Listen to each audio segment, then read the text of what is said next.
The first true thing is this: the person who should have kept me safe taught me how to be afraid. I was a little girl in Tennessee when I learned that family can be a locked door with the light on inside and the sound of someone moving just out of sight. I'm 73 now, and I have come to believe that telling the truth, even late, can open a window you thought was painted shut. My name is Jessica Randall. If you stay with me until the end, I'll tell you how a child who was not believed became a mother who protected her boy, how the past kept knocking and I learned to answer with a quiet, steady no, and how a life can move from a small town porch to the long avenues of Washington, D.C., and still feel like home. I grew up in a house that smelled like fried cornbread and line-dried sheets, with a porch swing that talked back to you in long, slow creaks. The cicadas stitched the afternoons together. Honeysuckle climbed the fence as if it remembered us from last summer and wanted another look.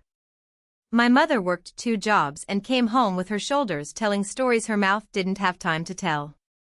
When she laughed, it sounded like a front door, wide open. When she slept, she did it all at once, as if rest were a task she could check off. There was a man in our house you would have called kin because that's how people explain complicated rooms. He brought in groceries. He fixed the radio. He sat too close. He showed me how silence can be a thing a person hands you with a smile. I won't tell you what happened in words that don't belong to a story meant for public light. I'll say that harm can wear a familiar voice and smell like laundry soap and motor oil, and that a child's body keeps better record than a family album ever will. I'll say he taught me that doors can close from the inside. I'll say I learned to separate, as best I could, into the girl whose feet still ran barefoot in grass and the one who counted the steps between the kitchen and the hall because counting was a way to stay alive. I became excellent at setting the table. I kept my hair tidy. I made my face into a room with the furniture pushed back so there'd be nothing to trip over. I waited. Children wait because they think time has manners. I was 12 the first time I told someone what wasn't right. I didn't use the words adults insist on. I pointed. I looked down. The nurse at school had a pin on her collar in the shape of a lamp. She asked careful questions. The next day my mother didn't look at me quite straight. He stood with his hands in his pockets like a man taking in the weather and said, "Honey, we don't say those things in this house." The house agreed with him. I learned that the truth is heavy when you're small and sometimes you put it back on the shelf because no one will help you carry it. After that, I lived in double exposure. I still walked to church with ladies whose perfume entered the room a breath before they did. I still braided my hair while the morning news pretended nothing bad ever happened where the camera didn't go. But I also learned how to read a room faster than I could read a book. I knew the difference between footsteps heading toward the front door and footsteps changing their mind. I found a place under the back steps where the dirt kept secrets and cried there, exactly until I could stop. I was 15 when the man who was family told me I was too much trouble and too loud inside and took me in his car to my aunt's, 2 towns over. He left with a shrug and a sentence about letting tempers cool. My aunt fed me biscuits and told me a story that ended with the words, "You'll grow out of this." I grew out of that house instead. I climbed onto a bus with a knotted plastic bag and a dollar store address book and the kind of courage that doesn't look like courage until you count the miles. I worked wherever they said yes, a diner with coffee that could strip paint and men who spoke to me like I was a radio they could tune, a laundromat where the board machines made a choir of their own, a grocery where I learned the economy of bruised fruit and end-of-day bread. I slept on couches that felt like they'd remember me and in rooms that didn't. I learned the names of the kind ones, Mrs. Kemp with the plastic bracelet that spelled out Jesus, who slipped me an extra slice of meatloaf for the road, which was a joke since my life was the road. Mr. Jarvis at the garage who let me sit in the office with the fan when the heat made Tennessee look like it was boiling. The bus driver with a scar like a comma who let me ride 1 stop longer because the stop I should have gotten off at sometimes had a man waiting who wore his smile wrong. When I was just old enough to be paid cash with a straight face, a hush fell over one sweltering afternoon and left me holding more fear than the room could hide. You don't need the details. What matters is I understood, finally, how quickly a person can go from being a girl carrying a tray of sandwiches to a door the world doesn't respect. I did not disappear. I got smaller in the places that needed to fit through. I started keeping a list in my head of where I'd be welcome if I needed to knock. A few years later, on a January that thought too much of itself and pushed the cold into our bones, I met a man who spoke softly like his words had worked night shift. He was not a savior. He was a person. He listened without trapping me. He asked me my name like it mattered if he pronounced it right. We were reckless enough to make a child, and careful enough to say the truth about how little we had to give him but our whole selves.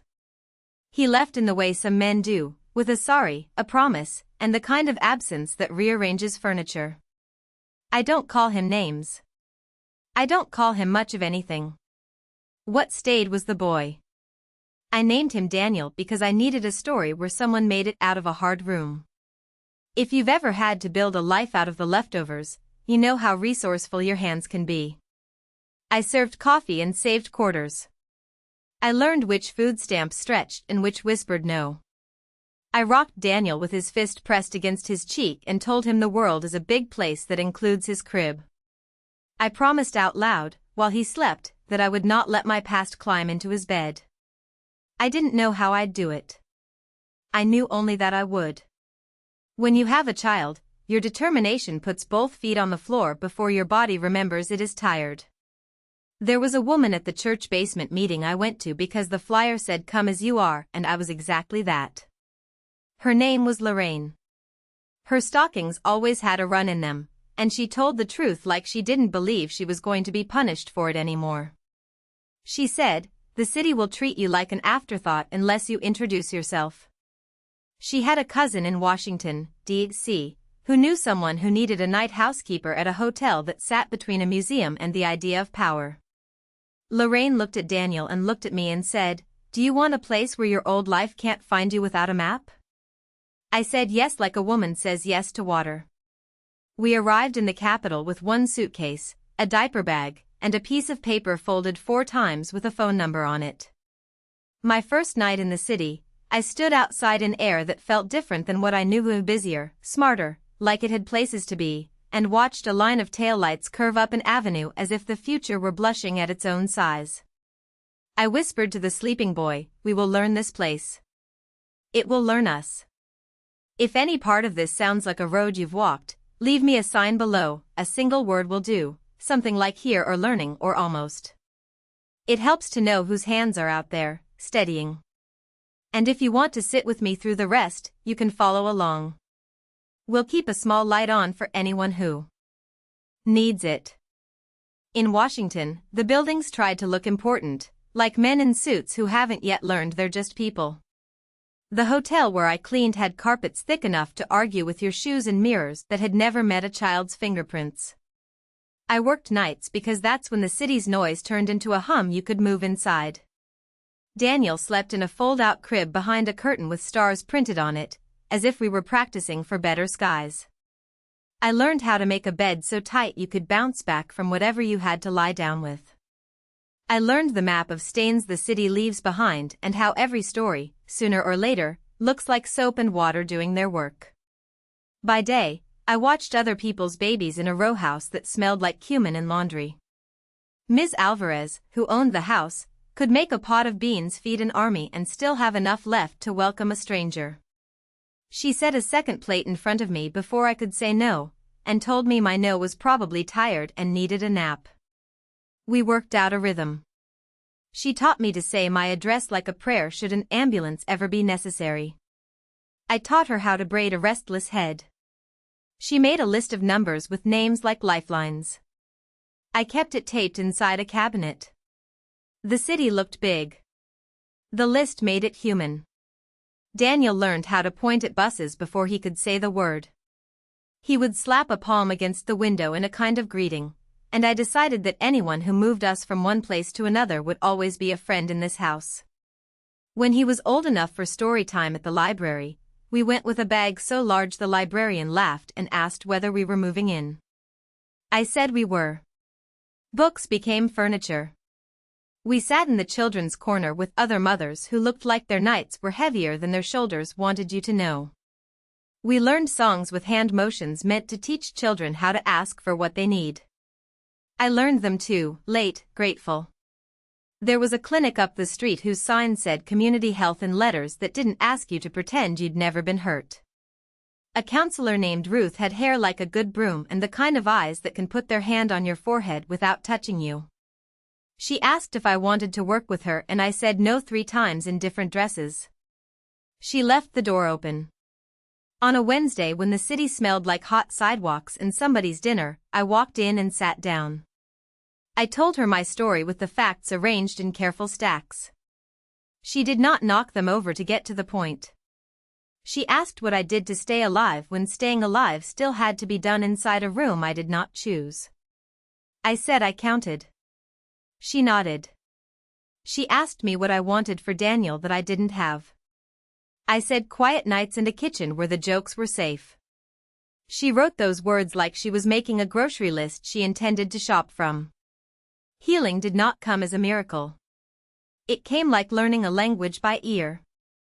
I made boundaries the way I made dinner, simple, repeatable, enough. No men inside our home. No secrets between me and myself. No pretending I wasn't scared when I was. Ruth taught me to breathe in a square and grounded me in the facts of the room, a blue towel on a chair, a hum from the refrigerator, Daniel's shoes by the door with their laces like little rivers. I started saying facts out loud when my chest tightened. The cup is warm. The window is open. The light is kind. It felt childish until it felt like a railing. We had hard months. Daniel got sick and I missed shifts and the manager started putting my name low on the schedule. I learned not to let fear write my emails. I learned how to go to the office, sit up straight, and speak like I believed the room had been built to hear me. I am a good worker, I said. I am a mother. I need these hours. He looked around as if the shelves might help him. He gave me 3 shifts and a frown. Ms. Alvarez slid an envelope across the table that night with cash in it and said nothing to make me feel small. I cried into dishwater so my face would have an excuse for being wet. As Daniel grew, I introduced him to the city like a grandmother showing off photographs. This is the river that pretends to be patient. This is the museum where everything goes quiet because it thinks it should. This is the bench that will let you sit longer than you meant to.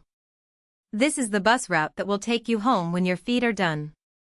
We ate ice cream on steps where other people were having important conversations about things they would forget by Wednesday. We learned how to leave a room before a story got ugly. We learned how to stay when kindness needed one more witness. I ran into a woman from Tennessee once on the Red Line, her accent making the car sound like August. She said the town was the same and not the same, that people who had known me back when now pretended they didn't when the subject of me came up. You did right to go, she said, tapping my knee, and I didn't. It's a terrible thing, the way shame makes survivors feel like they owe the place that hurt them an apology for escaping. I didn't. I owe no apology to the past for refusing to live there. When Daniel was in 5th grade, a man started walking with us sometimes from the market to the corner where our street begins. His name was Mr. Green. He wore a flat cap like a period at the end of his sentences and had hands that smelled like soil even in January.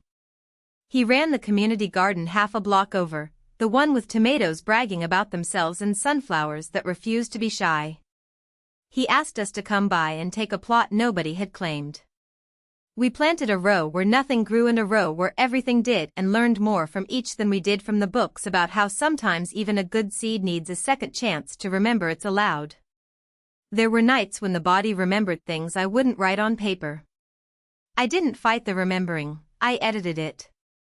I replaced the old scenes with the sound of Daniel's soft snore, the rhythm of the bus outside, the feel of a cotton pillowcase with a line of sunlight still warm from morning.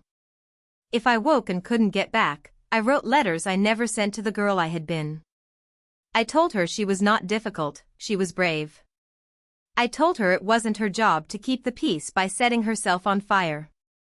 I told her that one day she would stand in her own kitchen and put her hand on the counter and feel that the counter was her witness, not her enemy. If you've got an old story that wakes you up before the morning does, tell me in a line what you say to get back to sleep. Leave it down below. Maybe your sentence will be the one that fits a stranger's night. And if you want to stay for the rest, if you want to hear the part where the past knocked and I answered like a grown woman, you know how to follow along. No pressure. Just a chair at my table. The past is respectful until it isn't. It let me build a life big enough for errands and birthdays and the disappointment you get when a pie refuses to set. It let Daniel grow into a boy with long legs and too short pants because growth happens all at once and we always find out too late. He played ball at the park with the determination of a person who believed a game could be a contract with joy. He drew constellations on notebook paper and named them things like Mom's Laugh and Bus Home at Night.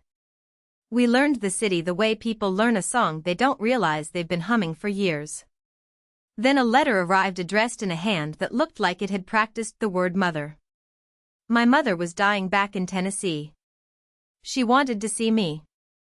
The woman who had worked 2 jobs and laughed like an opening door, who had not kept me safe and had not believed me when I tried to keep myself, was lying in a bed, breathing more carefully than she wanted. I held the letter and the room changed shape around me the way rooms do when you remember that your life did not begin where you pretended it did. Daniel asked if we were going. I told him we were. I have learned that sometimes you go back not because the past deserves you, but because you do not want it to go on being the only one telling the story. We flew. Daniel held my hand at takeoff like the child who used to pretend the metro was a dragon and our stop was the treasure. We rented a car that smelled like a decision and drove down roads I recognized like old sentences. The house looked smaller because I had outgrown the version of myself that fit its measurements. My mother's room was neat in that way rooms get when sickness takes away the clutter. She looked at me like she had dreamed me by mistake and was relieved to find me real. We talked around things for an hour, then about them for 5 minutes that stretched into an evening with a good posture. I knew, she said, finally, and the room went quiet in a way that hurt. I knew and I didn't know how to know. I wanted to break something and then sweep it up so I would have both parts of that satisfaction. Instead I said, you could have believed me. She cried like someone opening a faucet, steady, no drama. I'm sorry, she said. I thought keeping the house together was the same as keeping you whole. I did not forgive her then because forgiveness that arrives on demand is a trick and we are done with tricks. I told her I was here. I told her I brought Daniel. I told her she could meet her grandson. She took his hand like it was a fragile letter to a future she hoped could read. We stayed 3 days. On the porch, the swing said it remembered me. The air smelled like honeysuckle and the idea that time is a circle, which is a thought I don't trust. On the last morning, I asked to visit a small grave in a small yard behind a small church where the trees lean in as if the stone were telling secrets. I stood there because I needed to. The minister's wife kept pretending she wasn't watching me. I nodded to her. She nodded back. We left. We drove to the airport with the radio doing its best to distract us. On the plane, Daniel rested his head on my shoulder and fell asleep not like a boy, but like a person who had learned that leaning is allowed even after you've learned to stand. 2 weeks after we returned to D.C., my mother died. I did not go back for a funeral because the goodbye I needed had already happened. I wrote a letter to be read by a woman who could put her voice around a truth without apologizing for it. In it, I said my mother worked hard and sometimes chose the wrong definition of love. I said I hope God is a teacher who knows the difference between a failure and a person who was taught poorly. I said I have learned to carry both gratitude and anger in the same bowl without spilling either. I did not expect to see him. I did not expect him to find where we lived. But the past is persistent when it senses it is losing its hold. He showed up on our street one soft evening when the light set itself gently on the row houses and the tomatoes in the garden were pretending to be tiny suns. He stood at the bottom of our steps and looked up as if he were working out the cost of each stair. Daniel was inside doing homework with his headphones on and his tongue worrying the corner of his mouth the way it does when numbers decide to be stubborn. I opened the door without opening it. "You need to leave," I said through the screen. My voice surprised us both with how calm it was. He smiled the way a man smiles when he thinks he is being charming and is only being remembered. "I just want to talk," he said. "It's been years. Time is a mask people put on when they want you to let them in." I shook my head. "No. He called me a name I don't possess anymore. He told me I misunderstood. He told me I had always been dramatic. He told me he wasn't that man." I said the 3 facts Ruth taught me to reach for. The cup is warm. The window is open. The light is kind. I added a 4th. The door is locked. "You can leave on your own," I said, "or you can leave with company." He took 1 step up. The garden across the sidewalk exhaled its green, stubborn scent. I dialed with a hand that did not shake the way it used to. The dispatcher spoke as if she knew the neighborhood and liked it. I gave my address like I was counting coins. The officer who came had a look of practiced kindness and a notebook already open to the right page. He asked me if I wanted to file. I said yes. He asked the man on my steps if he understood that the past does not get a key to the present without consent. He said words like trespass and order. The man who had learned how to own rooms he didn't deserve backed down the steps the way a person admits the tide is in charge. He left. The night returned to being a night. I shook afterward, quietly, like a porch caught by a sudden storm, and then I steadied. I went inside and sat with Daniel and helped him find where he'd lost the math problem. I told him, later, in the language that fits a boy who is kind and certain and still learning the people he loves have lived entire lives he can't yet imagine. "A man who hurt me long ago came by," I said. "He won't be back." Daniel looked at me like I am the weather and the calendar and the woman who knows which bus will come next, and said, "Okay," and put his hand on the table so my hand would have a place to land. If you've had to tell a child a hard thing in soft words, you know the care it takes not to let your fear sit on their chest. Tell me, down below, what sentence you use to keep love big and worry small. Your words might help the next person. And if you want to hear how I chose to end this, how I walked toward peace not like a finish line but like a front door I could close, stay with me. You're welcome to subscribe so this little corner is easier to find next time your heart needs a bench. There was a hearing. Paperwork. My name on lines that say I exist and I am not volunteering to be hurt again. I wore the good dress because hope deserves starch. The courthouse had that tired clean smell, lemon and old wood. The judge spoke in careful sentences, the way you talk to a person carrying something heavy so you don't bump it. He asked me to describe the boundary I wanted. I said I wanted the law to stand where it should have stood when I was small. He nodded, which was the kindest thing anyone did for me that day. I wrote a statement instead of speaking because my voice is for my kitchen, my boy, and the people who earned it. In it, I said I forgive him because I do not intend to carry him to my grave. I said forgiveness is not access. I said I will not be a museum where the past takes field trips. I said the door will stay locked to anything that calls harm by a gentler name. The judge signed. The bailiff looked at me like somebody's aunt. I walked outside into a sky so blue it almost apologized for everything. Back home, Ruth from the clinic brought over a pie and told me I might shake tomorrow when nothing in particular is happening and that would be normal. Bodies keep minutes, she said. Let yours read them out loud. I followed orders. I made tea and talked to my own hands. I sat in the chair by the window and watched the neighborhood do its small, merciful business. Mr. Green staked up the tomatoes. Ms. Alvarez scolded a squirrel like it understood English. A bus sighed. A dog refused to go inside because the afternoon was gossiping.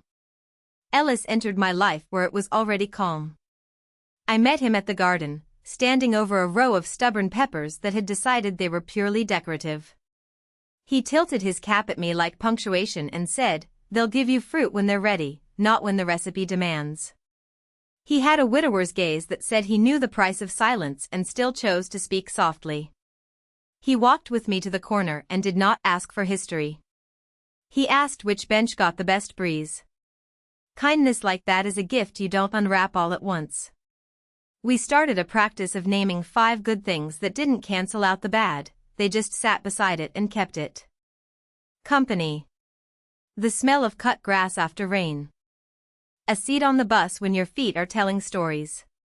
The way Daniel's laughter was beginning to sound like a man's and a boy's at the same time. The light on the museum steps at 6 in the evening. The feeling of a room that belongs to you when you turn the key, every time, and nothing jumps. The man from before wrote one more letter through a lawyer. He wanted a conversation. He wanted a reckoning that would leave him with something he could frame. I wrote back through the right channels and said I have reckoned on my own.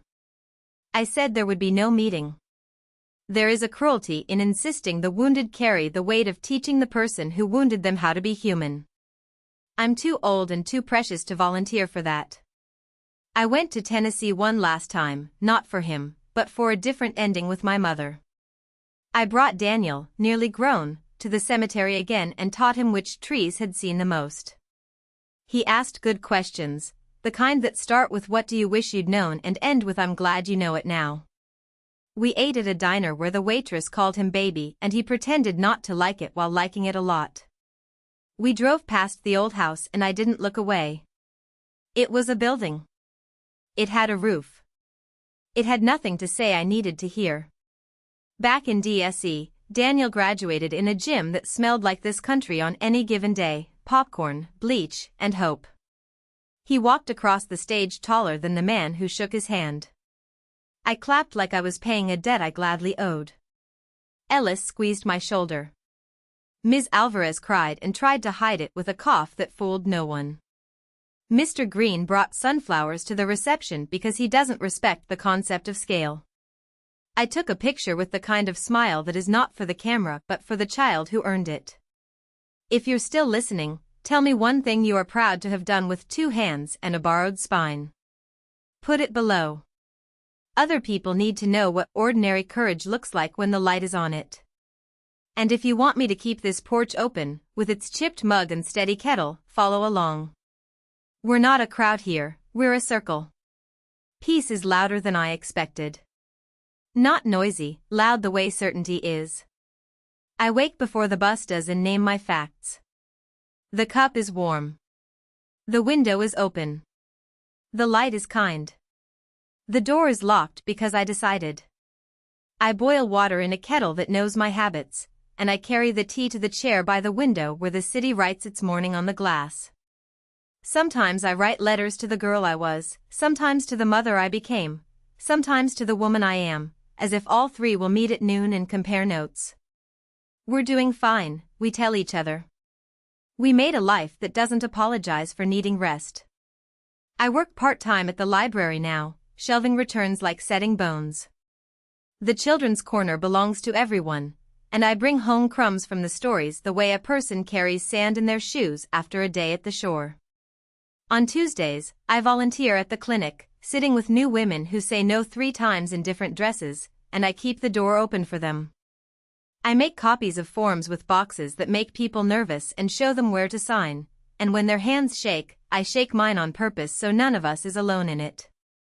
On Thursdays, I bring lemon bars to the garden and pretend to scold Mr. Green for giving the tomatoes half my sugar with his compliments.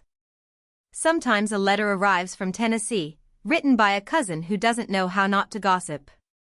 He tells me who got married, who ran off, who found Jesus and who lost him. Sometimes he mentions a man in a nursing home who can't remember his middle name and calls every woman he sees by mine. I put the letters in a drawer with the warranties and the map to a city I no longer need directions for. I do not wish him suffering. I do not wish him well. I wish him away from me.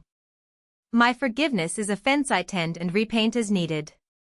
Daniel calls on Sundays from a small apartment with a plant he's pretending not to be proud of.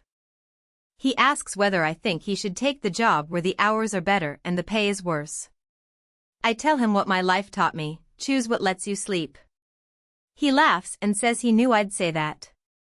He comes by with laundry when his coins are busy elsewhere, and I sit with him while the machines make their old choir and ask him about the parts of his week he might have left out because they weren't big enough to count. Small things count. A bus came on time. A woman at the store made a joke and he answered it well.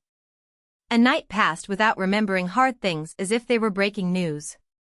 Sometimes Ellis and I walk by the river, which has learned to pretend it is the same river it was yesterday. We lean on the rail and don't say everything. The air smells like metal and rain and the idea that you might not have to hurry ever again. He names birds. I name colors. We practice being alive without thinking of it as our job. If you're carrying a story that thinks it owns you, I am not a preacher, but I will say this: you are allowed to keep yourself. You can love someone from the threshold and let the door teach both of you what the word love means. You can name the harm without building a house for it. You can raise a child to be kinder than the world asked you to be. You can live, not as a lesson, but as a person with a grocery list and a laugh that surprises you. If you want to leave something here, leave a word for the next pair of eyes: begin. Enough. Home. If you want to keep this circle bright for the people who are going to stumble into it when they most need a chair, follow along. Not for numbers. For company. At night, the city throws its light up against the clouds and makes a false dawn I find comforting. I sit in the chair and let the kettle sing its small, faithful song. I think of the girl who counted steps and the woman who counted blessings and understand that both were doing math they needed to survive. I take the cup in both hands and feel the heat go from the circle to the skin. The cup is warm. The window is open. The light is kind. I am here. I am safe. I am not who they said I was. I am not what was done to me. I am Jessica Randall, and I made a life I can stand in with both feet.